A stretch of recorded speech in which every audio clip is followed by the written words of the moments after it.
इस सेशन में हम जानकारी लेंगे स्ट्रेच कमांड के बारे में, जो हमारे पास मॉडिफाई पैनल के अंतर्गत अवेलेबल है। यदि आप यहाँ ऊपर की तरफ आए तो आपके पास यहाँ पे ये हमारे पास स्ट्रेच कमांड अवेलेबल है।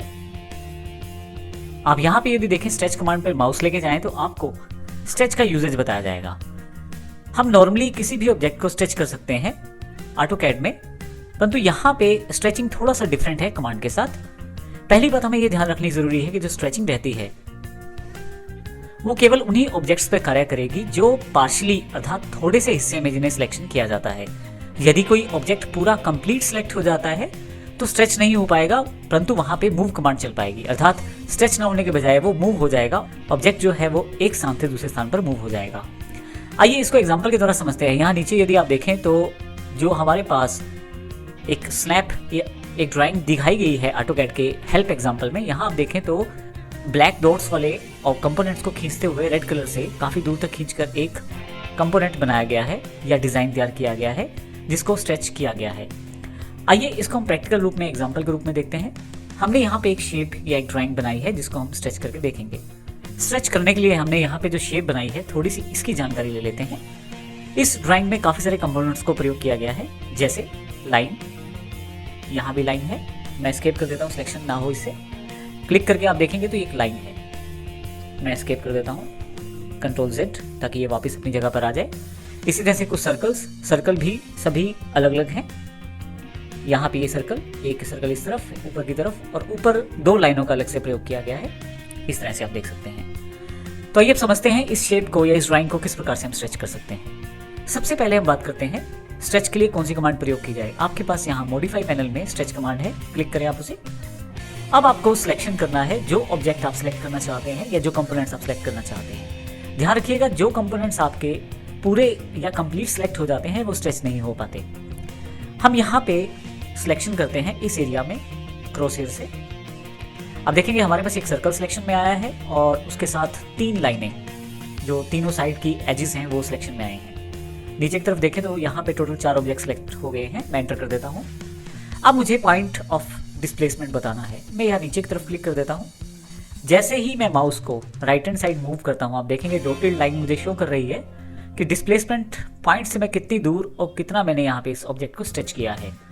स्ट्रेचिंग यदि आप चाहें तो राइट हैंड साइड और चाहे तो लेफ्ट हैंड साइड भी कर सकते हैं। अब यहाँ पे यदि मैं स्ट्रेच करना चाहता हूँ तो मैं थोड़ा सा दूर लाकर इसे क्लिक करके छोड़ देता हूँ। कितनी आसानी से मैंने इस ऑब्जेक्ट को सिलेक्ट कर लिया है और स्ट्रेच भी कर दिया है। आपने ध्यान दिया यहाँ पे सर्कल स्ट्रेच नहीं हुआ क्योंकि सर्कल जो है वो कम्प्लीटली सिलेक्टेड हो गया था, और वैसे भी सर्कल को आप स्ट्रेच नहीं कर पाएंगे। हाँ, आप स्ट्रेच करके इसका साइज जरूर बड़ा कर सकते हैं, लेकिन सर्कल जो शेप है वो पूरी सिलेक्ट हो जाती है। तो आप इसको बेसिक जो इसका सर्कल का शेप है उसको आप जरूर स्ट्रेच करके बड़ा कर सकते हैं, छोटा कर सकते हैं, लेकिन उसी सर्कल शेप में। परंतु यदि आप इसको मॉडिफाई करना चाहें तो वो नहीं हो पाएगा। इस पॉइंट को इसी सेशन में अभी थोड़ी देर बाद हम डिस्कस करेंगे, लेकिन अभी दोबारा हम इसको स्ट्रेच कमांड को सिलेक्ट करते हैं और ऑब्जेक्ट दोबारा सिलेक्ट कर लेते हैं। एंटर प्रेस कर देता हूँ यहाँ पे मैं। अब डिस्प्लेसमेंट पॉइंट बताना है वो मैंने बता दिया है। यहाँ ये पॉइंट भी इंपॉर्टेंट है कि आप इसको किसी भी एंगल तक रोटेट करते हुए भी स्ट्रेचिंग कर सकते हैं। देखिए कितनी आसानी से मैं इसको स्ट्रेचिंग कर रहा हूँ, और जब मैं क्लिक करके छोड़ देता हूँ तो वो स्ट्रेचिंग उसके हिसाब से हो जाती है। मैं फिर से Ctrl+Z कर देता हूँ ताकि मेरे पास पुरानी शेप वापस आ जाए। स्ट्रेचिंग पे आप ऑर्थो मोड का प्रयोग भी कर सकते हैं। इसके लिए यहाँ से मैं क्लिक करके ऑर्थो मोड को ऑन कर लेता हूँ। ऑर्थो मोड का सबसे बड़ा बेनिफिट रहेगा स्ट्रेच करने का कि आप हॉरिजॉन्टली या वर्टिकली ही स्ट्रेच कर पाएंगे। मैं दोबारा कमांड को सिलेक्ट कर लेता हूँ। फिर से इन 3 साइड्स और एक सर्कल को सिलेक्ट कर लिया है। एंटर। डिस्प्लेसमेंट पॉइंट बताएं तो आसानी से आप इसको हॉरिजॉन्टली स्ट्रेच कर सकते हैं। मैं यहाँ क्लिक करके छोड़ देता हूँ। ऑर्थो मोड ऑफ कर देता हूँ यहाँ से मैं F8 के द्वारा, जो शॉर्टकट की है ऑर्थो मोड का। स्ट्रेचिंग काफ़ी हद तक आपकी जो ड्राइंग आपने बनाई हुई है उस पर डिपेंड करती है, और किस प्रकार से आप सिलेक्शन करते हैं या किन किन ऑब्जेक्ट्स को आप सिलेक्ट करते हैं उन सब पे निर्भर करता है स्ट्रेचिंग किस प्रकार रहेगी। आइए हम एक एग्जांपल लेते हैं यहाँ पे फिर से एक स्ट्रेचिंग का। स्ट्रेच कमांड सेलेक्ट कर लेता हूँ। क्रॉस हेयर से मैं इन सभी ग्रुप्स को सिलेक्ट कर लेता हूँ या अपने ऑब्जेक्ट्स को सिलेक्ट कर लेता हूँ। मैं एंटर प्रेस कर देता हूँ। अब मुझे बेस पॉइंट यहाँ बताना है तो यहाँ पे मैं बता रहा हूँ। अब आप देखें स्ट्रेचिंग बड़ी डिफरेंट टाइप की है। जिस तरह का मुझे स्ट्रेचिंग चाहिए उस तरह मैं माउस को आसानी से मूव करके स्ट्रेचिंग प्राप्त कर सकता हूँ, और जिस तरह मुझे स्ट्रेचिंग चाहिए वहाँ तक मैं उसे खींच के स्ट्रेच कर सकता हूँ। अब मान लीजिए मैं यहाँ क्लिक करके फाइनलाइज कर देता हूँ तो स्ट्रेचिंग कुछ इस प्रकार से बन गई है। तो इस प्रकार आप डिफरेंट टाइप की ड्राइंग्स को आसानी से क्रिएट कर सकते हैं स्ट्रेचिंग के द्वारा। मैं इसे Ctrl+Z कर देता हूँ फिर से। अब हम एक इंपॉर्टेंट बात और करते हैं यहाँ से। यदि आप यहाँ देखें तो मेरे पास ये सर्कल बना हुआ है और जो बिल्कुल यहाँ पे इस लास्ट वाली साइड से जुड़ा हुआ है। मैं यहाँ से फिर से स्ट्रेच कमांड ले लेता हूँ, इन ऑब्जेक्ट को सिलेक्ट करके एंटर प्रेस करता हूँ, बेस पॉइंट डिफाइन करता हूँ, तो आप देखेंगे सर्कल भी साथ साथ इसके मूव हो रहा है आगे की तरफ स्ट्रेचिंग करते वक्त। लेकिन पॉइंट यहाँ पे ये है कि सर्कल जो है वो खुद स्ट्रेच नहीं हो रहा। मैं एस्केप कर देता हूँ, मुझे कमांड कैंसिल करनी है।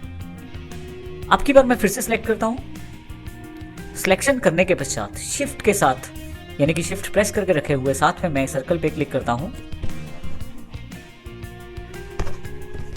आप देखेंगे सिलेक्शन में से सर्कल हट गया है। मैं एंटर कर देता हूँ, यहाँ से बेस पॉइंट डिफाइन करता हूँ। अब की बार देखें आप, सर्कल वहां से मूव नहीं कर रहा, केवल जो शेप बाकी बची शेप है उसको मूव किया जा रहा है और उसको ही स्ट्रेच किया जा रहा है।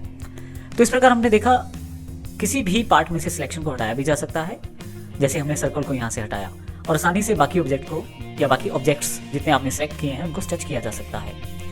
अब यहाँ पे एक इंपॉर्टेंट बात कि हम सर्कल को स्ट्रेच नहीं कर सकते।